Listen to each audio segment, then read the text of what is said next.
साला कितना झोल हो गइल बा। का रे क्या करता रे? रोखिया से निकलो को घर और झाड़ता नहीं। खाली घर द्वार झराई की छठियों में तो साफ होई। लोग झाड़ और लेनी तो चलता नहीं। ना ना चल चल चल लेट होता। वही बस दिमाग चटले बाड़ी। तोर दिमाग साले हम छटले बा। तोर लौकत रह घर द्वार हम साफ करता नहीं तो तबो आते ते पूछे तरी का करता रे। अच्छा चल चल चल चल चल ओकनी को साले एके भोरे आवे के अभी ले ना गइनी सन कब छठ घाट साफ होई। अरे कहाँ जाता रे सर? छठ घाट साफ करे ए बुढ़ चौ से पहले बाद में छठ घर साफ हो, चौ से चंदा मांगे। के चंदा ये साला छठ पूजा के दुर्गा पूजा के चंदा ना दिलस तले छठ पूजा के चंदा दे। चल ना दिलो का चल मांग ले। अच्छा ठीक बस चल तो साला सुबेरे से बकरी अभी ले घास ना खोला आ का न सुखरिया कहाँ बा आई तब न कहती जाके बकरी के घास काट के लिया। सुखरिया ए सुखरिया कहाँ बड़ी जल्दी आ ने का हो ए साला का करत रही एने घुमत रही ना कोनो काम करत रही है ना घर द्वार बाहर तरी है छठ नीच के आ गई ना छोटे घाट जाके साफ करत रही है ते का करबे जाके बकरी के घास काट के लिया जो भाग भाग। हम ना जाम घास काटे। काहे जेबे रे साला सारा कौनी छठ में कपड़ा किने तू किन लो ना किन लो। ए साला दशहरा में किने रे कपड़ा अब हमसे तरह कपड़े चाहिए भाग जल्दी भाग। चले झूलन बाबा घर चंदा मांगो चल। रे साला कहाँ जाता रे? जाता नहीं घूम में। ए साला चल तोरा बाप से चंदा मांगे। साले चंदा मांगो बोलो जालो भर मुठा धो लियो। ए साला का भइलबा के बोलते रे? साले पैसा मांगतन कपड़ा किन तो बाहर नहीं खने तालो चंदा देता जालो ले लियो लो। ए साला चल ना हम मांगावतन तोर कपड़ो कि नहीं हमें चंदो मिली। चल चल चल। ए झूलन बाबा का रे ए मर जाई तार लइका तार से पैसा मांगता कपड़ा किने के तो काले का किन दे। ए साला ये घरी तो सारा में किनिए एकर कपड़ा।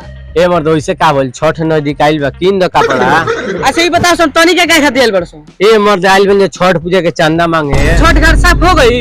ए मर अभी साफ नहीं के बोले जात ना साफ कर तो पहले चल के पहले चंदा मांग लिया तो साजी खान साफ हो जाई। दो चंदा चांदा तो नहीं खे जालो हम शाम के भेजा देम।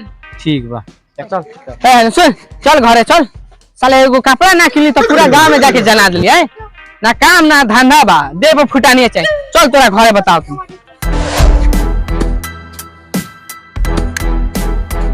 ए बाबा दोनों काट दी।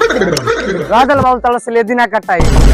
ए मर्दानी के लेदी काटे के नहीं जाको चंदा काटे को एके चांदा ले तर लो। ए मर्द छठ पूजा नजदीक आ गइल बा छठ पूजा के चंदा मांगतन जा। अच्छा छठ पूजा का लो 11 रुपए लो लो।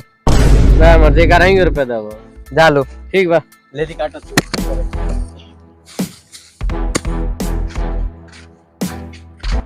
रे साला तनी कहां जात रहो रे? ए साला हमनी कोई जे तोरा इसका करक भरे। अच्छा जोन दीपावली के पड़ाका बचा के रखले बड़ा सन तौने जात रहो भड़कावे। ए साला तोरे खान नानू 5 रुपया ला बाबू छा भड़काई जा देखली साला उनका आलू बम भड़कनी जा बाहुबली बम भड़कनी जा रोकते ले उड़ा दनी जा। अच्छा ये बताओ सन तनी कहां जात रहो सन? हम जातन जा छठ पूजा के चंदा काटे। अच्छा ले लो सन हमरा से 11 रुपया ठीक बा। हमू जातनी छठी माई तो कुदारी छोटी लेके छठ घाट साफ करे। ठीक बा जो चल के चल चल। ए का भइल बरे चुपचाप शांत बड़ी हम जात कहां बड़ी? यार पापा बड़ी पिटलो हन। ओ आहने जात कहां बड़ी? जातनी खरियान में कुदारी उठाएम घाट तक चल जाएम।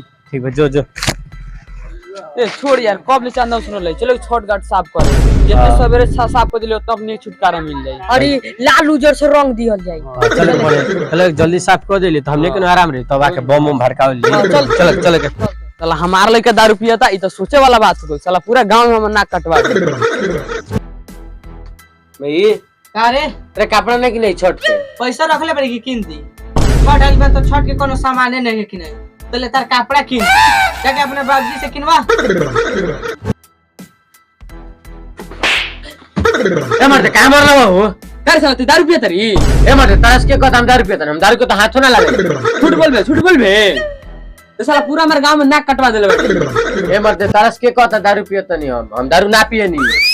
साले देखा हमार केस नहीं के पागल लेकिन दाढ़ी पागल बा हमरा से बुर्बक बनावत तरो।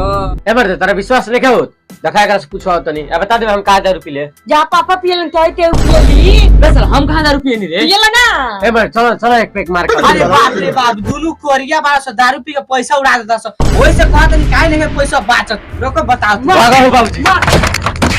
हेलो गाइस आप लोग को ये वीडियो कैसा लगा? वीडियो अच्छा लगा तो लाइक करिए चैनल को सब्सक्राइब करिए और वीडियो कौन सा पार्ट अच्छा लगा एक कमेंट करके बताइए। गाइस इस वीडियो को अपने दोस्तों में शेयर करना ना भूलिएगा। तो गाइस ये वीडियो आप लोग को सिर्फ इंटरटेन के लिए बनाया गया था। तो गाइस ये वीडियो आप लोग को थोड़ा लेट देखने को मिलेगा तो गाइस आप लोग आवाज से मालूम ही चल गया होगा कि हम लोग का तबीयत खराब है, तो यह वीडियो सिर्फ इंटरटेन के लिए बनाया गया था।